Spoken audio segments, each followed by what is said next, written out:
This episode for me, why do we love to hate? There's been a lot of thought, a lot of writing, rewriting, trying to figure it out in my head because I think this episode also stems from a very, very personal space. A lot of people ask me all the time that, how are you so confident and how are you able to just go out there and get on stage and, put yourself out there? And I really think that each and every one of us, we put ourselves out there every day, all the time. The way I do it may be different by putting out a YouTube video or by going on stage and emceeing or hosting my shows, but you put yourself out there every day as well. You post a picture on Instagram, you put up a status on Facebook, and everyone is very quick to pass some kind of judgment on something that you have put out there for everybody to see. We love sitting behind the security of our computer screens, that wall that we have created to protect ourselves and just be mean. Suddenly, it's become okay to be mean about Rakhi Sawant, to be mean about Kamal R. Khan, whoever it is, the Kardashians. I have this one guy who keeps passing comments on each and every one of my videos about my body. But at the end of the day, I know that I can easily ignore him because he's just one of the 4,000, 5,000, 6,000 people who come and view my videos. But it's not that easy for everyone else. When you're mean to that rickshawala, when you're mean to that watchman, you have to understand that everyone has battles that they are confronting every single day. Everyone has some baggage that they're also coming with. Why are we mean to celebrities? Is it because we're jealous of them?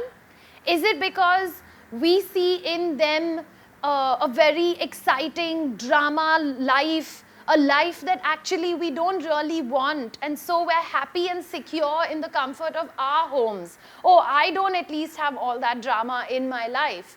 But at the same time, why do we also glorify the villain and almost make us want to love him, like a Donald Trump or a Big Boss contestant? Is it because in that person we see something that is not us and it reassures the good in us? Writing comments like, I wish Rakhi Sawant would just go kill herself, Kamal R. Khan should just die, and then getting, 160 likes for that comment, maybe in some way it also empowers you and it gives you that feeling of like a group and community that you're forming of your own. Gossip, that's why we love to gossip, right? We find something in common with that other person and we form our own little community over there. Somewhere we also are now trying to get approval of others. We're trying to get this sense of camaraderie, and also we're trying to empower ourselves through this hatred. What if we hadn't shown so much hatred when we saw that cop video? This poor guy stumbling all over the place who was actually suffering from a stroke. So quick to judge him, so quick to say, oh, he's a cop, the upholder of justice, and all cops are bad, and he's another example of that. If we had just stopped to see, judge, and assess for ourselves, maybe if we had just shown him a little love and compassion at that point when he collapsed in the train, that would have probably brought out the right message instead of saying, he's drunk. This hatred, this blame game, this wagging of fingers and yelling and screaming that we see as entertainment while we're sitting in the security of our own homes eating our popcorn is a certain negative vibe that we're encouraging and that we're sending out to the universe today.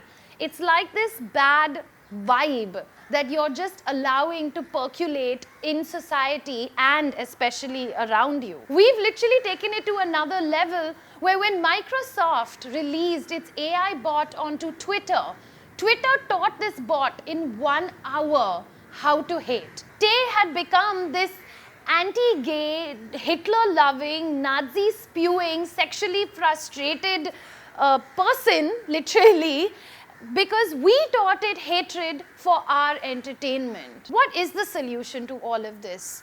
How do we stop hating all the time? I guess we just use the opposite. We try and be nice to each other, maybe. I'm very nice to everyone that I interact with, not because I want anything out of them. I just like having a nice vibe around me. I like everyone to be comfortable, and I like to see those smiles on everybody's faces. Try being a brat with your parents for 5 days, and then exactly 5 days later, try and be super nice.